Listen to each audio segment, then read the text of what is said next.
Chapter 5. Slowly, old Mrs. White went back into the house. Her husband looked up and saw something strange in her face. "What's the matter?" he asked. "Nothing," his wife answered, and she sat down to finish her breakfast. She began to think about Tom Morris again, and suddenly she said to her husband, "Your friend drank a lot of whiskey last night. A monkey's paw. What a story!" Mr. White did not answer her, because just then the postman arrived. He brought 2 letters for them, but there was no money in them. After breakfast, the 2 old people forgot about the money and the monkey's paw.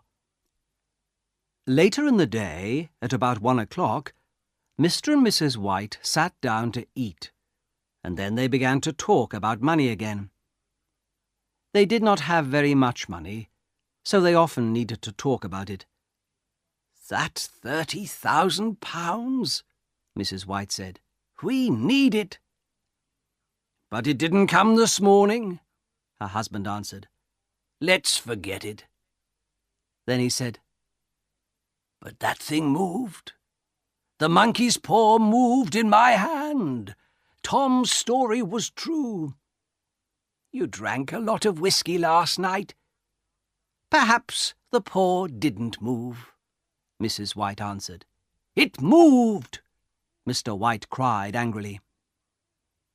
At first his wife did not answer, but then she said, "Well, Herbert laughed about it." Suddenly she stopped talking. She stood up and went over to the window. "What's the matter?" her husband asked. "There's a man in front of our house," Mrs. White answered. "He's a stranger, very tall and well-dressed. He's looking at our house." "Oh, no, it's okay. He's going away." "Come and sit down. Finish eating," Mr. White said. The old woman did not listen to her husband. "He isn't going away," she went on. "He's coming back. I don't know him. He's a stranger. Yes, he's very well dressed." Suddenly Mrs. White stopped. She was very excited. "He's coming to the door. Perhaps he's bringing the money." And she ran out of the room to open the front door. The tall, well-dressed stranger stood there. For a minute he said nothing, but then he began, "Good afternoon. I'm looking for Mr. and Mrs. White." "Well, I'm Mrs. White," the old woman answered. "What can I do for you?" At first the stranger did not answer, but then he said, "Mrs. White, I'm from Moore and Meggins. Can I come in and talk to you?"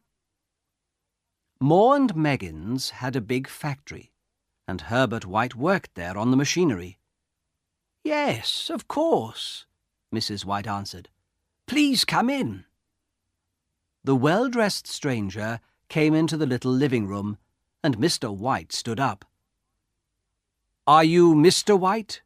the stranger began. Then he went on, "I'm from Moore and Meggins." Mrs. White looked at the stranger, and she thought, "Perhaps he has the money. But why Moore and Meggins? And his face is very unhappy. Why?" Suddenly, the old woman was afraid. "Please sit down," Mr. White began. But now his wife could not wait. "What's the matter?" she cried. "Is Herbert—" She could not finish the question. The stranger did not look at their faces, and Mr. White began to be afraid too. "Please tell us," he said. "I'm very sorry," the man from Moore and Meggins began. He stopped for a minute, and then he began again. "I'm very sorry, but this morning there was an accident at the factory." What's the matter? Is Herbert okay?" Mrs. White cried again. "Well," the man began slowly. "Is he in hospital?" the old woman asked, very afraid now. "Yes, but—" The stranger looked at Mrs. White's face and stopped. "Is he dead? Is Herbert dead?"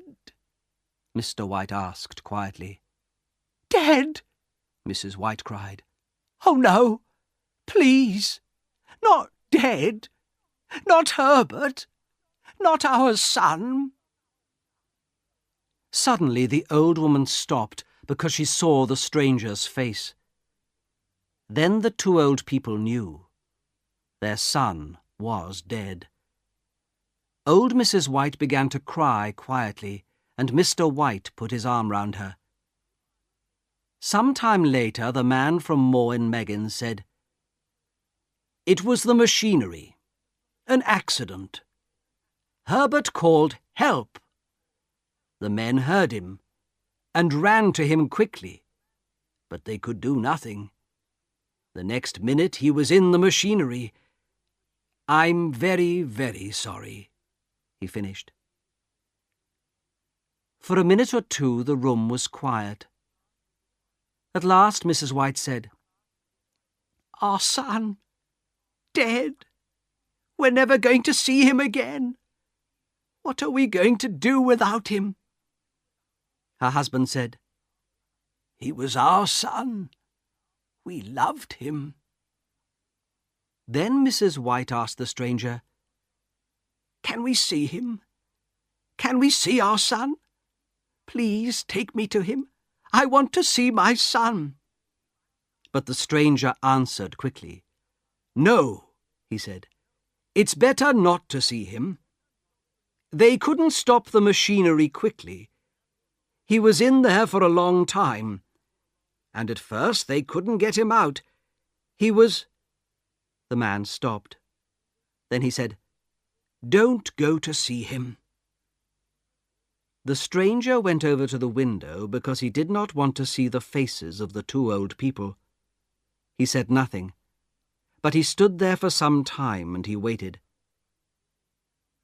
Then he went back to the old people and began to talk again. "There's one more thing," he said. "Your son worked for Moore and Meggins for 6 years, and he was a good worker. Now Moore and Meggins want to help you at this unhappy time." Again the stranger stopped. After a minute he began again. "Moore and Meggins want to give you some money." Then he put something into Mr. White's hand. Old Mr. White did not look at the money in his hand. Slowly he stood up and looked at the stranger, afraid. "How much?" Mr. White asked, very quietly. He did not want to hear the answer.